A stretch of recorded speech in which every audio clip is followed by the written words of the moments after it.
दोस्तों, आप लोग का स्वागत है मेरे चैनल पर। आप देख रहे क्रेजी फॉर भोजपुरी। चलो वीडियो स्टार्ट करते हैं। पहली अपडेट है मेरे पास रितेश पांडे जी का सॉन्ग आने वाला है। सॉन्ग का नाम है स्त्री। ये सॉन्ग आज सुबह 7 बजे रिलीज होने वाला वेगा म्यूजिक पर। और ऐसे ही अपडेट पाने के लिए मेरे चैनल को सब्सक्राइब करके रखो। भोजपुरी का हर खबर सबसे पहले मेरे चैनल पर आते। बढ़ते नेक्स्ट अपडेट की ओर।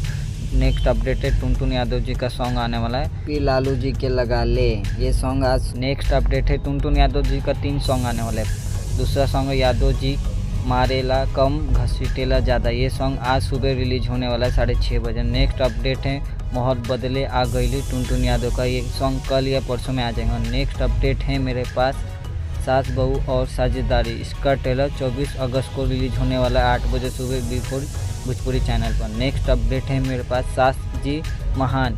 ये सॉन्ग आज 7 बजे रिलीज होने वाला है। नेक्स्ट अपडेट है मेरे पास पावर स्टार पवन सिंह का सॉन्ग अखिया में नशा बा। ये सॉन्ग आज सुबह 6 बजे रिलीज होने वाला है। नेक्स्ट अपडेट है दुल्हन वही जो ढन ला। इसका ट्रेलर 20 अगस्त को आने वाला है। और आपको वीडियो अच्छी लगे तो लाइक करें, शेयर करें, सब्सक्राइब करें। मिलता है नई वीडियो में। धन्यवाद।